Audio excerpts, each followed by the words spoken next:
Dad. I want to transfer schools. I covered my arm, swollen and red from the needle pricks, and looked expectantly at my father, who was playing joyfully with my younger brother. This school is one of the best in the province. Do you know how much effort I put in to get you in there? And now you want to leave just because you feel like it? My father put down the toy and yelled at me. But the students at school bully me. I shouted back, unwilling to back down, thinking of the grievances I had suffered. The next second, my father's slap landed on my face with such force that it knocked me to the ground. Hearing the noise, my mother hurried out of the kitchen to pull me away, but my father shouted her back. Don't you dare help this worthless girl. I'm going to the school today, she's disgraced me enough. Still not satisfied, my father picked up a broom and walked towards me, hitting me while cursing. Shameless thing, always saying others bully you. I asked around, and everyone said no one bullies you. I was hit so hard that I saw stars, curling up on the ground and rolling around in pain, unable to hold back my cries. Hearing my cries, my father hit me even harder, cursing all the while. Since I was a child, whenever my father was unhappy, he would hit me, as if his only pleasures were hitting me and smoking. I had once begged my father to treat me like he treated my brother, only to be rewarded with a burned scar from a cigarette and more vile curses. I was my father's disgrace. This was the first understanding I had of my place in the world. As my cries grew weaker, my mother finally couldn't stand it anymore and rushed out to stop my father. But my father, in his rage, wouldn't easily put down the symbol of his male pride. He crazily hit my mother with the broom, and we huddled together on the ground, trying to shield each other from the hysterical blows. Finally, my father seemed to tire out, collapsing onto the sofa, glaring at us with bloodshot eyes. Your dad has a bad temper. Don't get angry with him. Don't let the things at school bother you. Just focus on studying and getting into a good college. That's the most important. I picked up a piece of fruit, about to put it in my mouth, when my father's voice called from outside. Why are you giving her fruit? It's a waste to even feed her. Get over here and feed Bobby. My mother's face immediately showed an awkward expression. She stood in front of me, wanting to comfort me, but fear of my father drove her to leave quickly. Mom, it's okay, I'll study hard. She sighed and left my room without looking back. Listening to the happy laughter outside, I quickened my pace in doing my homework. At that moment, I fully understood that there was never a place for me in this family. The next morning, I tiptoed to the dining room with my school bag. The table was spotless, and all the cabinets were locked. After searching around, I only found a few cold buns in the trash can. I looked at the buns and swallowed hard, but turned and left the house. I would never forget. When I was only 5 years old, I was nearly beaten to death by my father for picking food out of the trash. In this house, everything, even the spoiled food in the trash, was not meant for me. On the way to school, there were many breakfast stalls, and the scattered aromas made my already hungry stomach growl even more. Just as I was lost in the smell of food, suddenly Jessica and her group appeared in my sight, and the fear of being bullied instantly brought me back to my senses. I lowered my head as much as possible, trying to make myself invisible, praying desperately that they wouldn't notice me. Well, isn't this our top student? Jessica, holding a burger and milk tea, blocked my way arrogantly. Her followers quickly surrounded me, cutting off all my escape routes. Jessica poked my forehead with a finger, her long nails soon scratching my face. Disgusting! Your filthy blood got on my new manicure! Jessica shrieked, glaring at me before pouring her unfinished milk tea over my head. People around us avoided me, while her followers laughed uproariously. Can you let me go today? What do you want from me? We transferred to the same school, and you dared to become the top student. Do you expect me to fawn over you like those foolish boys? Jessica's eyes were filled with jealousy and anger as she grabbed my arm and twisted it hard, the intense pain making my vision go black. Teacher, help me. Just then, Mr. Smith and Mr. Johnson walked by. Seeing them, I called out desperately for help, but they just glanced over and walked into the school as if they saw nothing. Of course, Jessica's father was the deputy director of the District Education Bureau. The director's daughter could do no wrong. Seeing me call for help, Jessica became even more furious and started hitting and kicking me, with her followers eagerly joining in. I closed my eyes, resigning myself to the beating, imagining I was on a storm-tossed ship, fighting against fate. No one would help me. The only thing I could do was use my imagination to ease the pain. After what felt like an eternity, they finally seemed to tire out, their cursing voices fading away. I struggled to open my swollen eyes, lying on the ground, gasping for air. I wanted to cry, but my tears had long dried up during countless helpless nights. Sweat from the pain trickled into my dry eyes, burning. The school bell rang. I struggled to get up and limped into the school. I was late for 2 classes. Mr. Smith was very angry and made me stand at the back of the classroom for the whole day. Everyone knew why I was late, but everyone pretended not to know. You can still come to school. I guess I didn't hit you hard enough. During the break, as expected, Jessica and her group cornered me in the bathroom. I lowered my eyes, standing woodenly in front of them. I knew the more I resisted, the worse the bullying would get. Sometimes showing no reaction could be a form of self-protection. What if I scar your face? Would Michael still like you? Suddenly, a knife was pressed against my face, the cold touch making me shiver involuntarily. Jessica slid the knives back along my face. Michael doesn't like anything gruesome. Mentioning Michael gave me some confidence. Everyone knew Jessica liked Michael. Hearing this, Jessica's hand holding the knife paused. She cursed under her breath and threw the knife away. Just as I breathed a sigh of relief, thinking I had escaped, Jessica suddenly seemed to remember something fun and went crazy. Hold her down! They pinned me to the ground and forcibly pried my mouth open. Let's give her a taste of our special coffee! A warm, foul-smelling liquid filled my mouth as they laughed, forcing me to swallow. One by one, they humiliated me. Move aside. Let her taste my special brew. I struggled, but my limbs were pinned down. Blood spread beneath me, staining my uniform. Jessica, she's still resisting. Slap her! Let's see if she dares to resist again. A heavy blow landed on my face, leaving a scratch from a long fingernail, swelling half of my face instantly.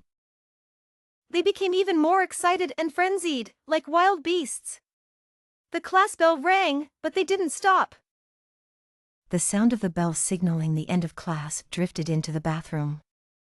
A few teachers peeked in, shook their heads, and hurried away. After what felt like an eternity, a few school leaders intervened to stop the now completely irrational Jessica. I looked weakly at Jessica, her body shaking like a pig about to be slaughtered, as she was dragged out by several people. I was left in the filthy gutter, ignored by passers-by. No one dared to help me, half out of fear of Jessica's background, half out of disgust for my filthy state. Even I was disgusted with myself. That evening, I heard my father speaking obsequiously to a man in the living room. I rushed out and saw a man who looked like a fatter version of Jessica. How dare you come out and embarrass me? Get back in there and don't interrupt my conversation with Mr. Peterson. This must be your daughter. She's so talented and intelligent. My Jessica is a bit unruly, don't take it to heart. They're classmates, after all, let's not ruin the harmony. Anger surged within me. I tore off my jacket, revealing my bruised and scarred body. Jessica humiliates me every day. Doesn't that ruin the harmony between classmates? I'm offering you $10,000 for the sake of your daughter being Jessica's classmate. If you don't appreciate it, I can easily make your whole family leave this city. You little brat, how dare you speak to Mr. Peterson like that? My father slapped me to the ground, then dragged me up and threw me back into my small room on the balcony, locking the plastic-covered door. His disgusting voice continued flattering Mr. Peterson in the living room. Because of my situation, my father got $10,000 for free, and that night he took my mother and younger brother out to celebrate. When they happily returned home and were willing to let me out of the balcony, it was already 2 a.m. Don't cause trouble for me. If she hits you, let her. If she hits you hard enough, maybe I can get another $10,000 from her father. I looked up at his greasy face, then at my younger brother playing happily with a pile of new toys in the living room. Once again, I fell silent about this family. Mom, I might not make it. Just 1 more year until your college entrance exams. Once you get in, everything will be fine. Will I have a future? My mouth moved, but I didn't say the words out loud. After this incident, Jessica became more restrained at school, and I focused all my energy on studying. Maybe my mother was right. Only by getting into college and leaving this place far behind could I find salvation. No one could save me. I could only rely on myself. One evening during study time, without money for dinner, I stayed in the classroom working on my assignments. Suddenly, a sandwich was placed on my workbook. You always skip dinner. I'm worried you'll get a stomachache, so I brought you a sandwich. Hurry up and eat it before it gets cold. I reached out with my scarred hand to take the sandwich, and a rebellious thought suddenly arose in my mind. I wanted to get back at Jessica. She liked Michael so much, so I would take him away. Michael, will you be my boyfriend? Sure. In the days that followed, I deliberately stuck close to Michael and intentionally acted lovey-dovey in front of Jessica. Seeing her furious expression gave me an indescribable sense of satisfaction. But soon, I paid the price for my childish revenge. One day after school, as usual, I was walking home with Michael, chatting and laughing. When we passed a small alley, a few people suddenly rushed out and put sacks over our heads without a word. When we were finally released, we found ourselves in a lavishly decorated room. Say you don't like Emma, and I'll let you go. Michael, will only ever like Emma. Jessica's face twitched, and then she stood up and waved her hand. Several men immediately came in and set up cameras in the room, all aimed at Michael and me. A bad feeling rose in my heart, but my limited knowledge only allowed me to feel an inexplicable fear of the unknown. Michael, I'm giving you one last chance. Just say you don't like Emma, and I'll let you go. No way. I do like Emma. Do your worst. Jessica cursed and had someone pour an unknown liquid into both Michael's and my mouths. Later, I found out it was a dangerous substance. But by the time I knew, it was too late to change anything. Soon, my consciousness began to fade. After that, I only vaguely remember someone taking off my clothes, and then everything went blank. The next morning, I woke up to find myself naked on the side of the road, my body covered in bruises, and filth between my legs. More and more people gathered around, some even taking photos and videos, but I couldn't move. The intense humiliation made me cry silently. I even began to wish for a car to come and end my suffering and my unreachable future. Can you remember anything about what happened? No, I can't remember anything. Because I was a minor, they took samples and notified my parents to pick me up. My mother cried when she saw me, but my father didn't show up at all. For my father, who valued his reputation, having a daughter was already shameful enough. Now, this disgraceful daughter had done something so shameful, he probably wanted to end me. When I got home with my mother, I saw my father playing with my brother on the floor. Seeing me, he glanced at me and then moved away with my brother, as if I were something filthy. Sister. She's not your sister. Bobby, you don't have a sister. I said nothing and went to my room. I should have been used to my father's harsh attitude by now, but his words just now felt like a knife stabbing into my heart, making it hard to breathe. I sat on my bed and turned on my phone, trying to distract myself. The school group chat exploded with messages. I glanced at it and felt like I was struck by lightning. Someone had anonymously posted a long, explicit video, and the main character was me. In the video, I was naked, writhing and screaming on top of one guy after another, my face showing satisfaction and excitement. But I had no memory of any of it. Doesn't that first guy look like Michael? The chat exploded with discussions. At that moment, Michael called me, his voice trembling. Emma, let's break up. Let's pretend we never knew each other. Before I could say anything, he hung up. I sat there, holding my phone, stunned. One thought kept echoing in my mind: my life was completely ruined. This incident caused a huge scandal at school. The next day, both Michael's and my parents were called to the principal's office. Michael turned his head away as soon as he saw me, while his mother glared at me with hatred, as if she wanted to end me with her eyes. Principal, our Michael was set up. You must see the truth. Seeing Michael's lack of response, she pushed him forward and twisted his arm. Say it. Say it was that girl who lured you out. She tricked you. Yes, she did. Seeing Michael's family supporting his claims, my already furious father completely lost his mind. He grabbed my hair and dragged me towards the window of the principal's office. You shameless girl, you should just disappear. Half of my body was pushed out of the window, and if my father let go, I would fall from the 7th floor. I looked at the gray concrete ground below and the gathering students, and suddenly, I started to anticipate the moment my father would let go. Take me away from here. I kept shouting in my heart. If I left, my father would have one less mark of shame that had burdened him for 16 years, and Michael wouldn't be targeted by Jessica anymore. And my mother, she wouldn't have to endure my father's scorn and beatings because of me. I was a burden to everyone. Maybe my father was right, my birth was a mistake. I was never meant to exist in this world. I had borrowed their remaining kindness to live in this world for 16 years, and it was time to correct this mistake. Suddenly, I felt a lightness around my waist, and when I opened my eyes, I found myself being pulled back by the teachers.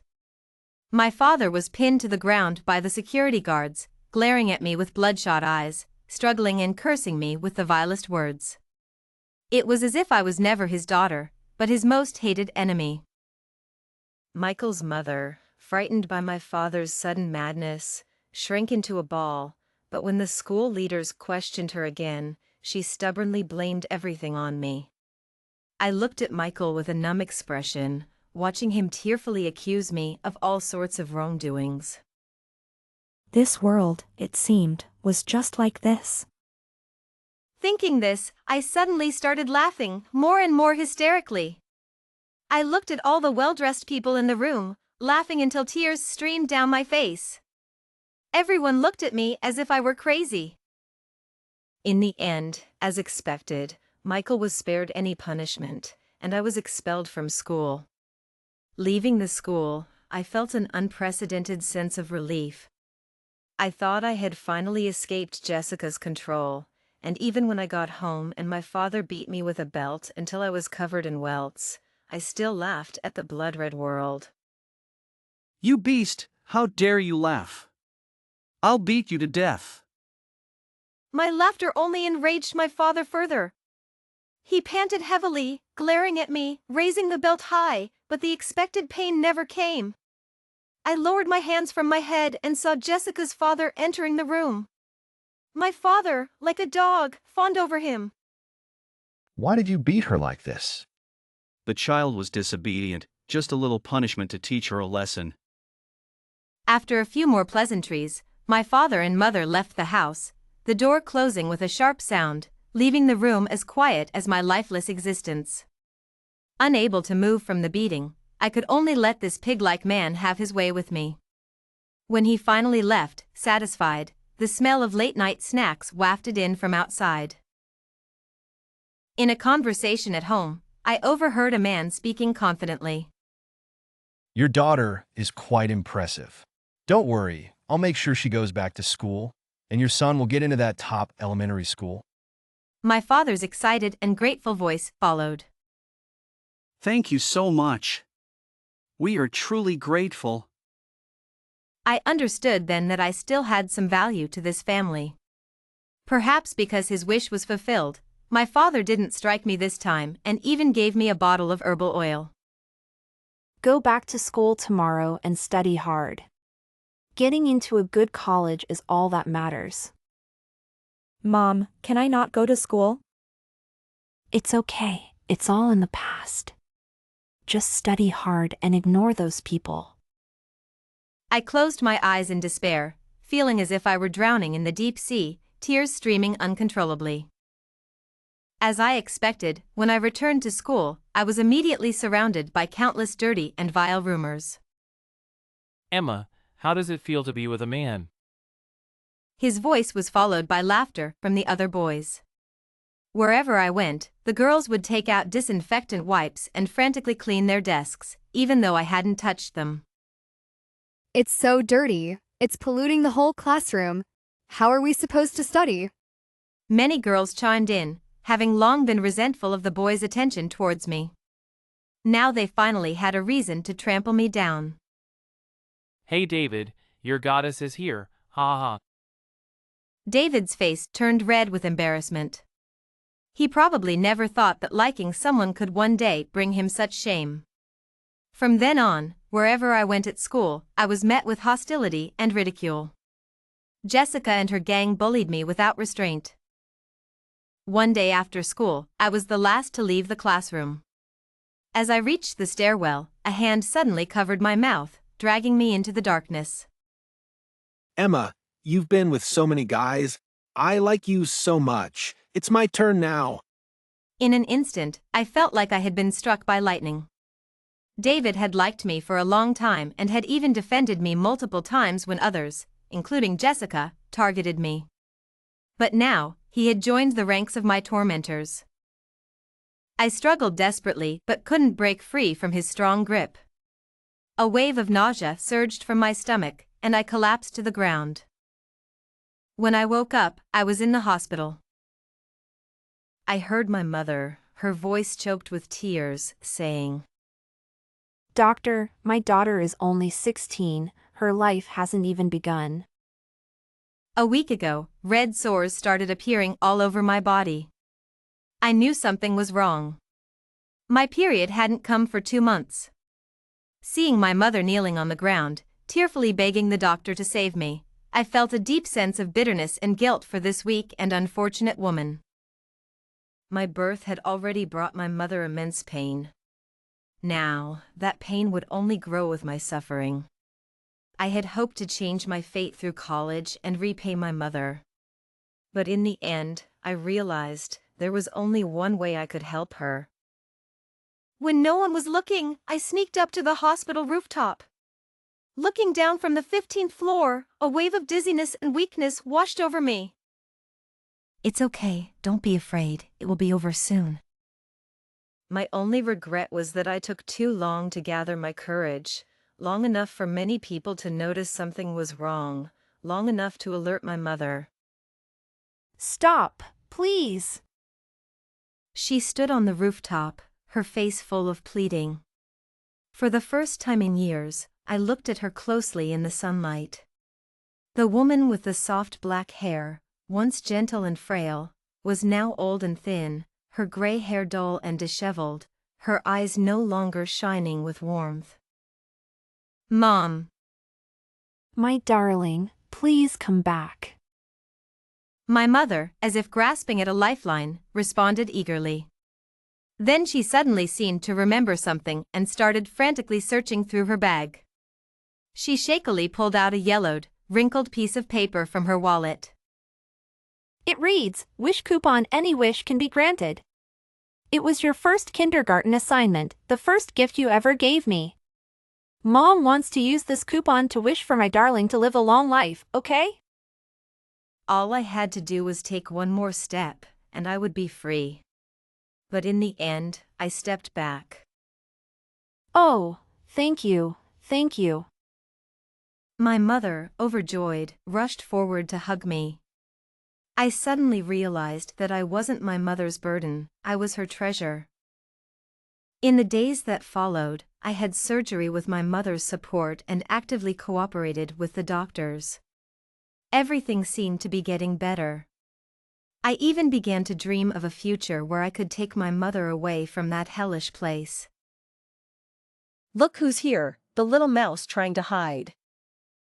They kept telling me that my only worth was to stay in the dirty darkness, using my own suffering to nourish the only boy in the family, so his future could be bright. Why don't you just disappear? You're nothing but trouble. I watched as my once fair skin slowly decayed in the basement, my body emitting a nauseating odor. My body rapidly wasted away, and my senses dulled.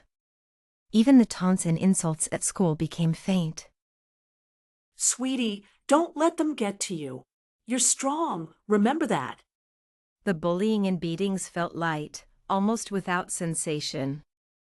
I seemed to be alive, yet already dead. A month before the college entrance exams, the weather turned hot. The school had clearly told me I wasn't eligible to take the exams, but I still studied desperately. I ignored everything else, believing that if I got into a good college, I could escape all the humiliation, shame, and sin. I could start anew. But this fantasy was shattered one noon in May. Let's have some fun with her. That noon, Jessica and her group dragged me to the road during lunch break. I watched them ride their motorcycles past me, laughing foolishly. If they deviated even a little, I would be hit and turned into a mess. Watch out! With a loud crash, followed by the sound of something heavy hitting the ground, I watched as Mary rushed out to take the blow for me. Let's get out of here. Jessica and her group fled the scene. I struggled out of the ropes and stumbled towards Mary. She lay quietly on the ground, her limbs twisted, blood pooling beneath her. Sweetie, don't cry. Mom never regretted having you. Seeing my hysterical crying, she forced a weak smile through the pain. It's such a pity. Mom won't see you grow up. Next life, I hope you won't mind being my daughter again. Next life, I'll be a responsible mother. Her pupils dilated, and she stopped moving. The ambulance siren wailed from across the street. Mary's death was like a needle, piercing my last illusion about this world. You jinx, give me back my mom. At the funeral, I laughed foolishly, trying to approach her coffin again and again, only to be beaten away by John with a stick. Tom cried and cursed at me. You're the reason she's gone. Everyone said I was crazy. Without Mary's protection, John completely broke with me and kicked me out of the house. All I had was a phone, wandering aimlessly every day until I thought of one last thing I could do for my mother. Under the cover of night, I climbed to the rooftop of the school building. Using the spotlight on the roof, I started a live stream. I slowly recounted my life to the strangers online, watching the number of viewers skyrocket as I spoke. You're so strong. No one should have to go through this. Please don't give up. There are people who care about you. This is just a stunt. She'll be selling products soon. Watching the varied comments, I suddenly felt a strange calmness, as if none of it mattered to me. I know I won't see the outcome, I said calmly to the live stream, but I hope there will be an outcome. As more people joined the discussion, my live stream hit the trending list. Fortunately, it was the middle of the night, and no one could suppress its popularity. I stood up and looked at the night sky. One star shone particularly bright. The wind blew, making the star's yellow-white light shimmer, casting a glow like my mother reaching out to embrace her daughter. Mom, I miss you so much. I reached out to the star. I hadn't eaten in days, my body was covered in sores, barely recognizable. Looking at my arm, oozing with foul liquid, I muttered, I'm really sorry for ending up like this. Mom, please don't despise me. In my next life, I still want to be your daughter.